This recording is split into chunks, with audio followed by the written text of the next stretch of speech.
morning, friends. Hello, hello, hello. How are you? I'll pop my headphones out because, again, I don't need them for this stream. How are we all doing today? Hi, Umacorn. We have our friend Cody Bear. Steve is here. Frank and Kayla. Nice to see you. I am a little bit raspy today, so if you guys get the little, you get the extra ASMR voice. Here, I'll give you the tune in to your radio. There you go. That's all you get.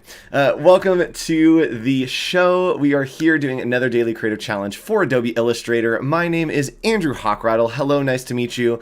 It is like a hawk with a baby rattle. You can just call me Hawk, and you can follow along over here at hawk.co on all social medias. Anywhere that you want to be, that's where I am too.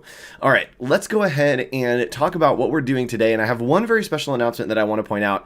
Adobe Max is coming up. Go register for Max. If you have not registered for Max, everyone's doing it. It's gonna be fun. Just try it once. Go sign up for Max. It's going to be a fun time. Registration's open. Go do that. I also want you to register for one other thing, and that is the thing that you are here for. That's right. It is the Daily Creative Challenges. Over here, behance.net/challenge/Illustrator is the place to be. That's where you can sign up for your challenges and click right here every day to be reminded when a new challenge goes live. One more announcement, and then I promise we'll continue with the lesson. bit.ly/AI Discord. I'm somehow like taller than I usually am in the streams today, but bit.ly/AI Discord, that is the place to be. There we go. That's where you can be. Just raise my desk a little bit. And that's where all of the cool kids are hanging out. Again, peer pressure is the theme of today's stream. We are doing some awesome work over there, and we are doing some feedback in here, some reviews, some fun stuff, and we're seeing some great work come out of here. Yesterday, we were doing some swooshes and some swashes, and I see that some people are incorporating it into some of their other challenges, which, guess what? We're going to be doing that again today. We're going to be kind of doing a crossover challenge. We're going to do a little bit of what we talked about in yesterday's challenge with the swatches, but we will be swashes, but we will be converting it over into lettering. So we're going to do 3 different kinds of lettering today, but as you know, we are traveling through time and through history, learning about graphic design history.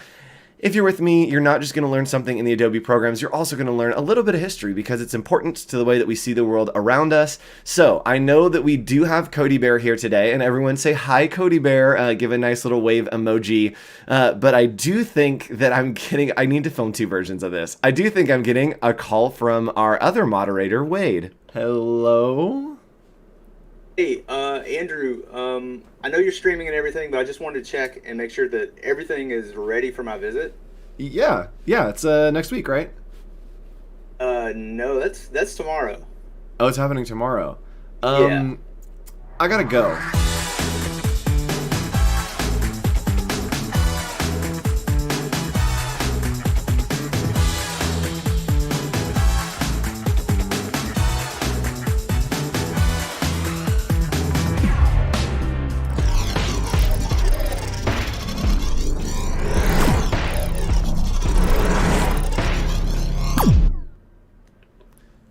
Where have we been transported to today?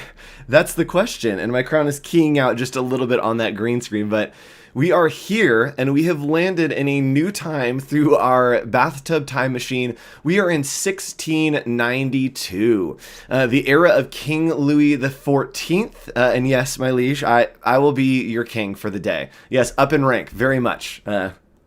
I just have a crown sitting in my closet. Why not?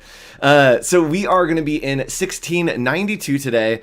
We are hanging out with our friend King Louis XIV, talking about something very special. It's also something that's very dangerous. It is maybe one of the only fonts in all of history that can get you killed. So it is called the Romain de Roy, and the Romain de Roy was a font that was created and mathematically produced. So instead of being visual, it was very mathematical in the way that they had created these letter forms. Now, it was commissioned specifically by King Louis XIV, and it was used only by the Imperiat Royale, I believe. It's basically the Royal Printing Office. And so the Royal Printing Office was the only one that was authorized to use the Romain de Roy. And here we go. Guess what? If you used the Romain de Roy, this set of letters, this font, that wasn't in a Royal Printing Office approved way, it was a capital punishment, which means that you could be put to death. So today we're looking at the only font that could maybe kill you. Let's go ahead and hop into Illustrator today. And your homework for research is to go ahead and look up Romain de Roy. Check it out. I'm going to show you a little bit of it here, but go look at it. It's very, very interesting to look at of how this was created. So today we're going to be designing a custom lettered monogram using the grid and line weight tools. The artboard looks way different, way crazier than we have before. That's because we're working on a grid, and I'll show you how to turn that on. But I do want to give you a little preview into the Romain de Roy. You can see here that it is all very, very mathematical. You can see everything is aligned on a grid, and it actually has numbers to those grids, right? So you could say, okay, the top of this is 1 point, 0.5 A to B. And so super mathematical. We're going to kind of be doing this today, but on a little bit of a less intense note. But I do want to show you a couple things that you need to turn on before we get started today. And the first is, it should be turned on, but if it's not, go to View and turn on Grid right here. So it says Hide Grid for me, but it will say Show Grid for you. So you want to turn on Show Grid, and then you also want it to say Snap to Grid.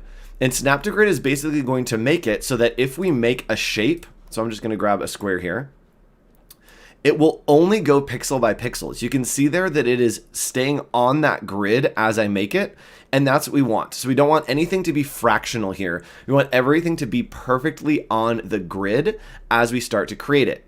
Now, today, not super technical. Today is going to be very cerebral. I don't know. It's more thought based. So what we're going to do is we're going to start building some letters, and we're going to create this H here. My last name, H, again, Hawk. We are going to create this H here, and then maybe play around with putting an A in the middle there to combine some letters. So creating a monogram is basically just two letters as one. So we're going to start to create this, and we're going to use basic shapes first, and then we're going to use the pen tool and line weight tool, and then we might do a swashy one if we get enough time to kind of go over yesterday. So let's keep this mathematical, and what I'm seeing over here in the H is this is actually just a few different shapes. First off, it is a rectangle, right? A pretty big rectangle over that area. I'm actually going to make this a different color so that we can see it. So even though there are cutouts, it is just a rectangle, and that same rectangle is over here.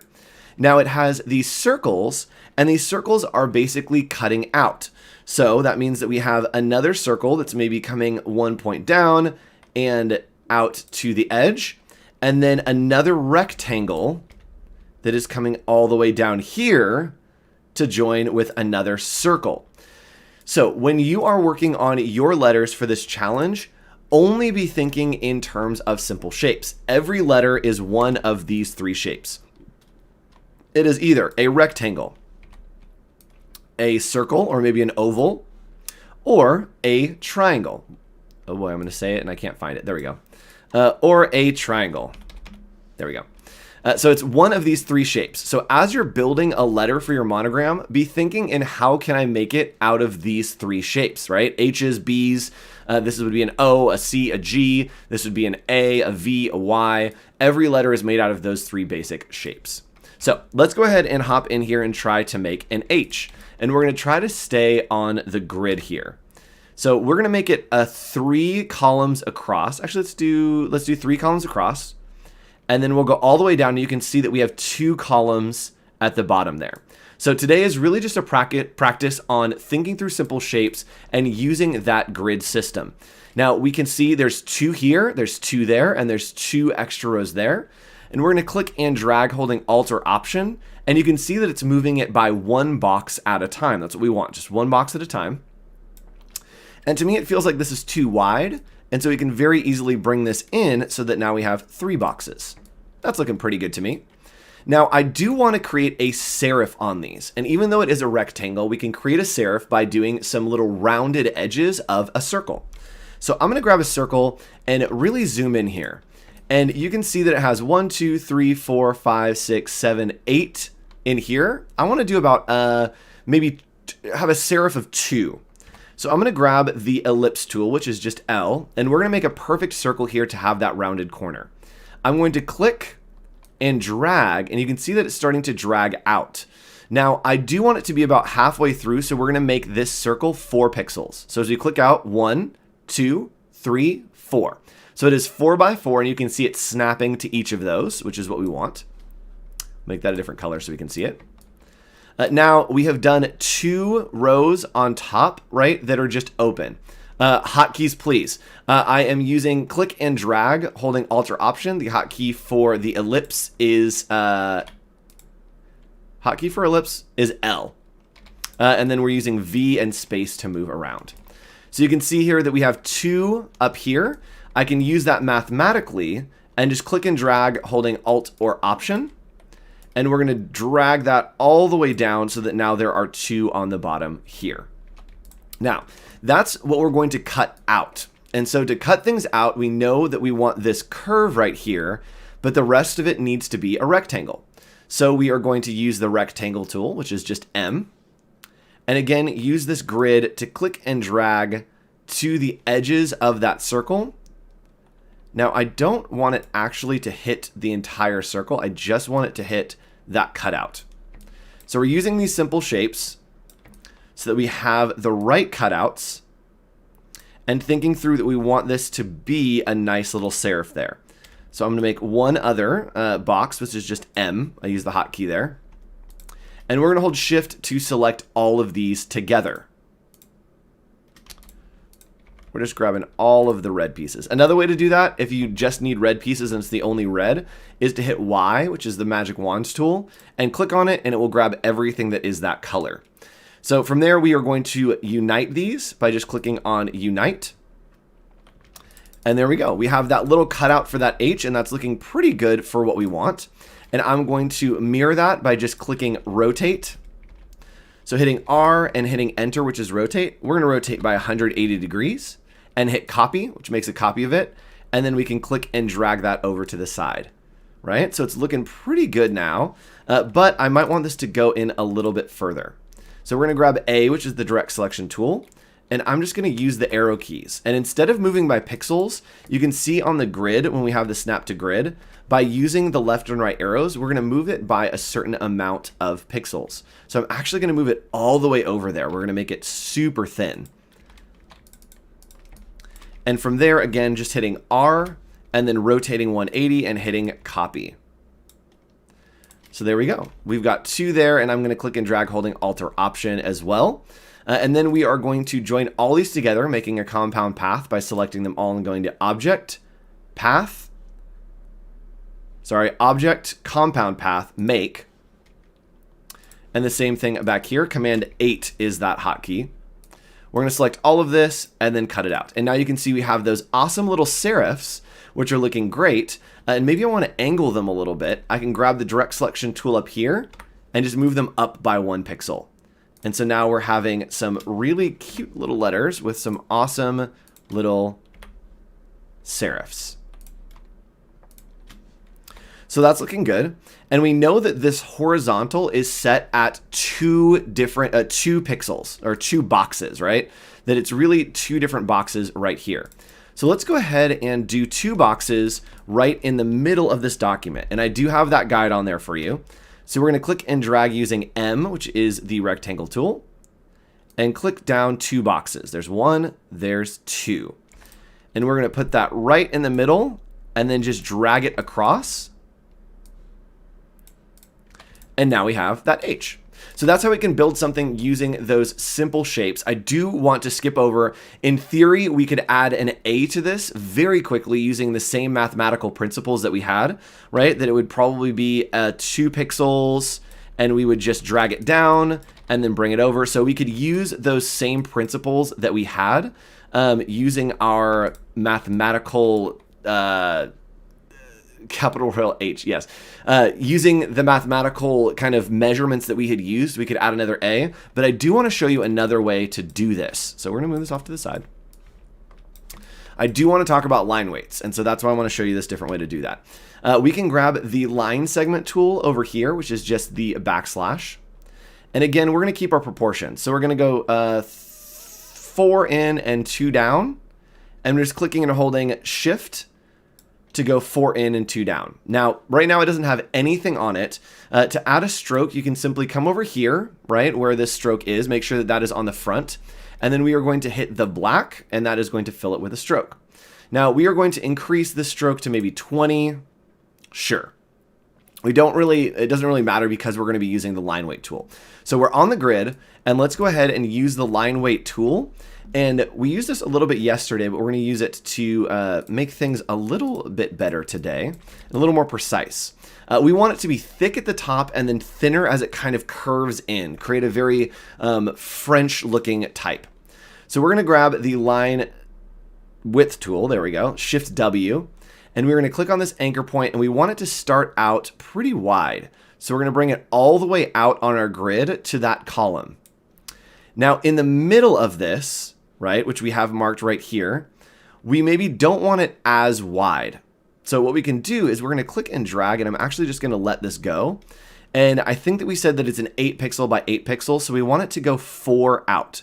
So we're going to click and drag and make sure that we are 4 lines out. So we can see that this is, let's make sure we got it. All right, 1, 2, 3, 4. Right in the middle there. So we're going to lock that in on the 4 right there. And from there, we are going to click and drag, the bottom all the way out to that 8 as well. And now we have a very mathematical,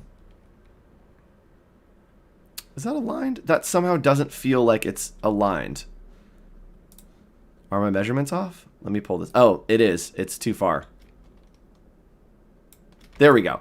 Now that's right. And this looks a little bit too thick in the middle for me here.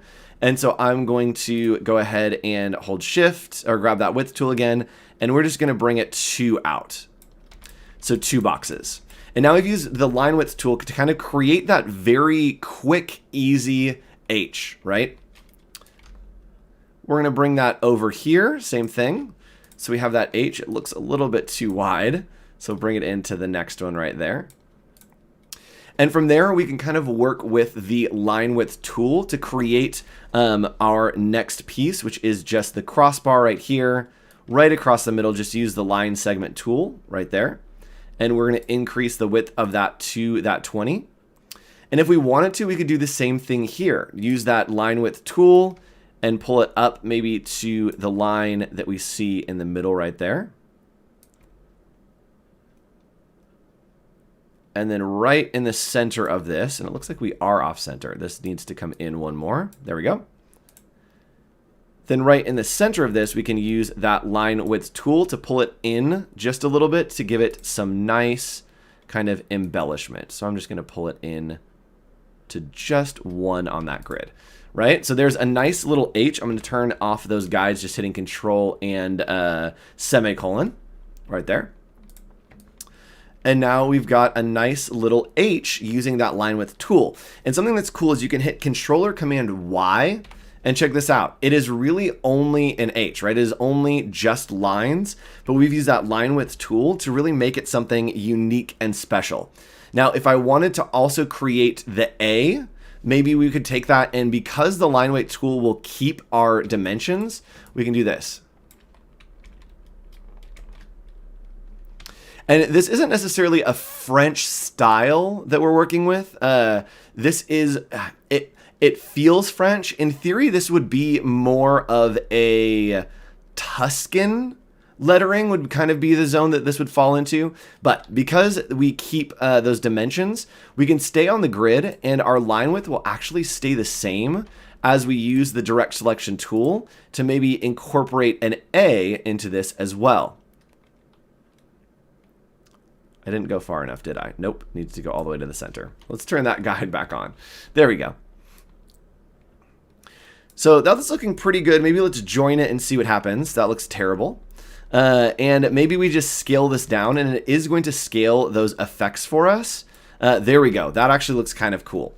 And so to turn off the guides, we can go to View, we can go to Rulers, we can hide our rulers, or we can go to Guides and we can hide guides. And that looks pretty cool, right? We've done a line weight with just a single letter. And someone said, how would you do this with a C or a P? I'll show you real quick. We got about 5 minutes. A C, super easy. Again, we're only working with simple shapes. And so we're going to work with an ellipse tool. And I'm just going to pull out this ellipse tool and turn those guides back on and make sure that we go to the center with this.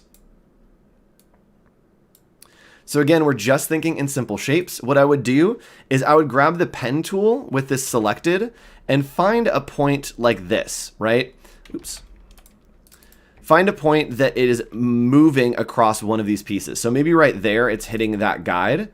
Is we are going to grab our pen tool and just click right there to add in a point. And then maybe we'll do it again down here. And then we'll delete this one in the middle. So now you can see that it is an open path. It's pretty thick C, but that's okay. And we're going to change again to just 40.